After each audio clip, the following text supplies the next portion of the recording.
அனைவருக்கும் வணக்கம். விருச்சிக ராசினியர்களை பொறுத்த வரைக்கும் நிகழ்ந்து கொண்டிருக்கும் நவம்பர் மாதம் 17ஆம் தேதி நீச்ச ராசியான துலாம் ராசியை விட்டு சூரிய பகவான் விருச்சிக ராசிக்கு பயிற்சி ஆகிறாரு. சூரியனை பொறுத்த வரைக்கும் உலகிற்கு உயிரோட்டும் கிரகநாயகனான சூரியன் அவரது நீச்ச ராசியான துலாம் ராசியை விட்டு மீண்டும் தனது வீரியத்துடன் விருச்சிக ராசியில் சஞ்சரிக்கும் காலத்தையே சூரிய பயிற்சி என கூறுகிறோம். இந்த சூரிய பயிற்சி நிகழக்கூடிய இத்தருணத்துல விருச்சகம் அக்னி என்று சொல்லக்கூடிய நெருப்பினுடைய அம்சமான செவ்வாயினுடைய ஆட்சி வீடாகும். சூரியன் ஓர் நெருப்பு கோளாகும். மற்றொரு அக்னி கிரகமான செவ்வாயினுடைய ஆட்சி ராசியான விருச்சகத்தில் சூரியன் சஞ்சரிக்கும் போது என்ன மாதிரியான முன்னேற்றங்கள் எல்லாம் உங்களுடைய வாழ்வில் ஏற்பட இருக்குது, குறிப்பாக இந்த காலகட்டங்களில் மேலும் கிரகங்களுடைய சஞ்சார நிலைகள் என்ன என்று பார்க்கும்போது மேஷத்தில் குரு பகவானும், கன்னியில் சுக்கிரனும், கேதுவும், துலாம் ராசியில் செவ்வாயும், விருச்சகத்தில் சூரியனும், புதனும், மகரத்தில் சனி பகவானும், மீனத்தில் ராகுவும் சஞ்சரிக்கிறாங்க. இந்த கிரகங்களுடைய சஞ்சார நிலைகளின் காரணமாக விருச்சிக ராசினியர்களுக்கு என்ன மாதிரியான முன்னேற்றங்கள் எல்லாம் ஏற்பட இருக்கு என்பது குறித்தான முழுமையான பதிவு தான் இந்த வீடியோல நம்ம விரிவா பார்க்க போகிறோம். அதற்கு முன்னாடி சூரியனை பற்றி சற்று விரிவாக தெரிந்து கொள்வோம்.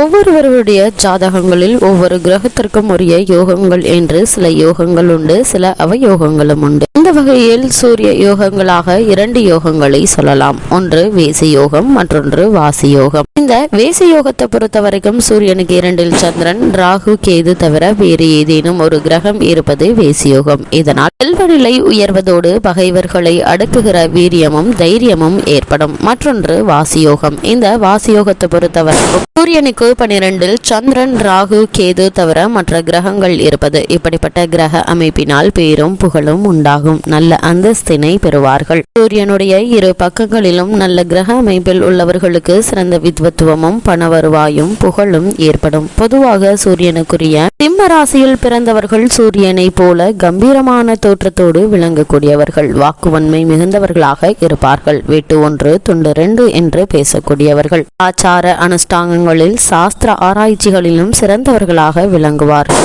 இவர்களுக்கு நல்ல சொத்து செல்வாக்கு இருக்கும். சூரியன் ஒருவருடைய ஜாதகத்தில் 3, 6, 10, 11 முதலிய இடங்களில் அமர்ந்தால் அந்த ஜாதகத்தாருக்கு ஏற்றமான பலன்கள் ஏற்படும். அவர்கள் தலைவர்களாகவோ ஊரில் செல்வாக்கு மிகுந்தவர்களாகவோ இருப்பார்கள். நோய் ஏற்பட்டாலும் உடனே குணமாகிவிடும். தொழிலில் இருந்தாலும் அதிகாரம் செலுத்துகின்ற பதவியில் செல்வாக்கோடு இருப்பார்கள். கோபமும் படபடப்பும் இவர்களிடம் இயல்பாகவே இருக்கும். கொஞ்சம் தலைக்கணம் கொண்டவர்கள் போல நடந்து கொள்வார்கள். சூரிய திசையில் சந்திர புத்தியும், குரு புத்தியும், புதன் புத்தியும் நன்மை தருவதாக இருக்கும். மற்ற புத்திகள் பெரும்பாலும் நல்ல பலன்களை விட தீய பலன்களே அதிகம் இருக்கும். மேஷம் முதல் மீனம் வரை 12 ராசிகளில் சூரியன் சஞ்சரித்து வர 1 வருட காலம் ஆகும். இந்த சஞ்சார காலத்தை 3 விதமாக பிரித்துக் கொள்ளலாம். மேஷம் முதல் கடகம் வரை உள்ள காலத்தில் அஸ்வினி முதல் ஆயில்யம் வரை 9 நட்சத்திரங்கள் அடங்கும். இந்த ராசிகளில் சூரியன் சித்திரை, வைகாசி, ஆனி, ஆடி ஆகிய 4 மாதங்கள் சஞ்சரிப்பாரு. இக்காலத்தில் பகல் பொழுது அதிகமாகவும் இரவு பொழுது குறைவாகவும் இருக்கும். சிம்மம் முதல் விருச்சிக ராசி வரை 4 ராசிகளில் மகம் முதல் கேட்டை வரை 9 நட்சத்திரங்கள் அடங்கும். இந்த ராசிகளில் சூரியன் ஆவணி முதல் கார்த்திகை வரை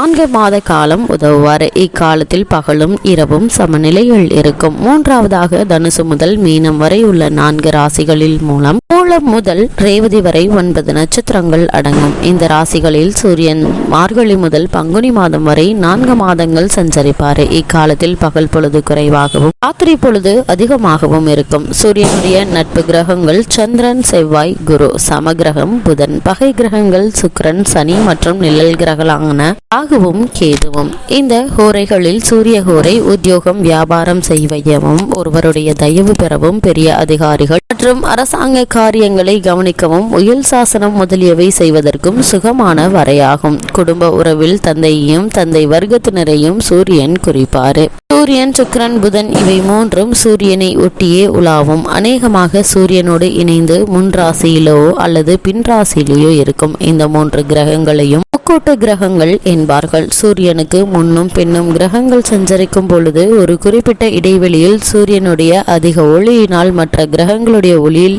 வெளியில் வராத அளவு இருக்கும். இதற்கு அஸ்தங்க தோஷம் என்று பெயர். அப்படி அஸ்தங்க தோஷம் அடைந்த கிரகத்தினால் சரியாக செயல்பட முடியாத நிலை உருவாகும். சுக்கிரன் 19 பாகை கொள்ளும் புதன் 11 பாகை கொள்ளும் செவ்வாய் 17 பாகை கொள்ளும் குரு 15 பாகை கொள்ளும் சனி 17 பாகை கொள்ளும் இருக்கும் பொழுது இந்த அஸ்தங்க தோஷம் ஏற்படும். ராகு கேது முதலிய கோள்களினால் அஸ்தங்க தோஷம் வராது. காரணம் அவைகள் நிழல் கிரகங்கள். ஆனால் இந்த ராகு கேதுவால் சூரியனுக்கு கிரகண தோஷம் ஏற்படும். சூரியனை நெருங்கிய நிழலானது சூரியனை மறைக்கின்ற போது சூரிய கிரகணம் உண்டாகிறது. ராகு கேதுவால் இந்த கிரகம் மறைக்கப்படுகிறதோ அந்த கிரகத்தினுடைய காரகத்துவம் ராகுவால் கவரப்பட்டுவிடும். இந்த கிரகண தோஷத்தில் அதிகம் பாதிக்கப்படுவது சந்திரன் மற்றும் சூரியன் தான். ஒவ்வொரு வருடமும் சித்திரை கடைசி வாரமும் வைகாசியில் முதல் 2 வாரமும் அக்னி நட்சத்திரம் அனலாய் கொதிக்கும். சூரியன் தன் உச்சராசியாகிய மேசராசியில் கார்த்திகை நட்சத்திரத்தில் சஞ்சரிக்கும் போது இந்த அக்னி நட்சத்திர அவஸ்தை உண்டாகிறது. ஒரு ஜாதகத்தில் லக்னம் தான் பலமானது,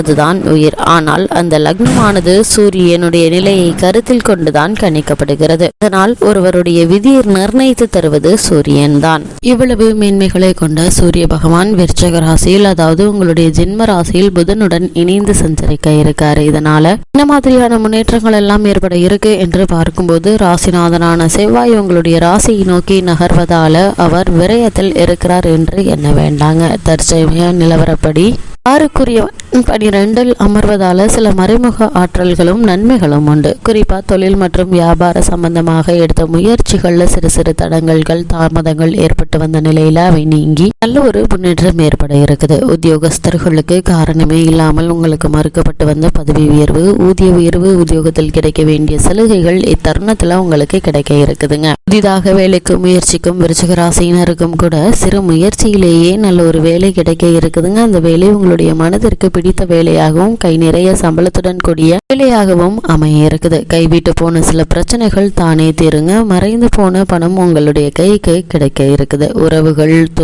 துளிக்குங்க. தொழில் ஏற்ற இறக்கமின்றி இருக்கும். நல்ல லாபமும் உங்களுக்கு கிடைக்க இருக்குதுங்க. நண்பர்களுடைய ஒத்துழைப்பு முழுமையாக உங்களுக்கு கிடைக்க இருக்குதுங்க. கலைஞர்கள் சுக்கிரனுடைய பலத்தால் புதிதாக கலைத்துறையில் சேர வேண்டும் என்ற ஆர்வமுள்ள விருச்சிக ராசியினருக்கும் கூட சிறு முயற்சியிலேயே நல்ல ஒரு முன்னேற்றம் ஏற்பட இருக்குதுங்க. விருச்சிக ராசினியர்கள் உத்தியோக காரணமாக வெளிநாடு சென்று பணியாற்ற வேண்டும் என்ற விருப்பம் இருந்தாலும் அதற்கான முயற்சிகளை தற்போது நீங்கள் மேற்கொள்ளும் போது சிறு முயற்சியிலேயே வெற்றி கிடைக்கக்கூடிய ஒரு தருணமாக இந்த சூரிய பயிற்சி இருப்பதால அதற்கான முயற்சிகளை தற்போது நீங்க தாராளமாக மேற்கொள்ளலாங்க. அதே போல விருச்சிக ராசினியர்கள் திருமண சம்பந்தமான முயற்சிகளையும் வெற்றி கிடைக்க இருக்குது. இருந்தாலும் விருச்சிக ராசியினர் இந்த சூரிய பயிற்சி நிகழக்கூடிய தருணத்துல என்ன மாதிரியான விஷயங்களை சற்று கவனமாக இருக்க வேண்டும் என்று பார்க்கும்போது அவ்வப்போது மிகவும் சோர்வு அடைவீங்க. எதுவோ கைவிட்டு போனது போல ஒரு மனநிலை தோன்றுங்க. எது ஆகுமோ என்ன ஆகுமோ என்கின்ற கற்பனை எண்ணங்கள் விட்டு தள்ளுங்க. நீங்கள் எதிர்பாராத செலவுகள் அப்பொழுது வந்து கதவை தட்டும். மனதிலும் ஆரோக்கியத்திலும் கவனம் தேவைங்க. இந்த செலவுகளை எண்ணி நீங்கள் கவலைப்பட வேண்டாம். அதற்கு ஏதாவது ஒரு வகையில உங்களுக்கு உதவிகள் கிடைக்கும் என்பதால நீங்கள் கவலைப்பட வேண்டிய ஒரு அவசியமே இல்லைங்க. உங்களுடைய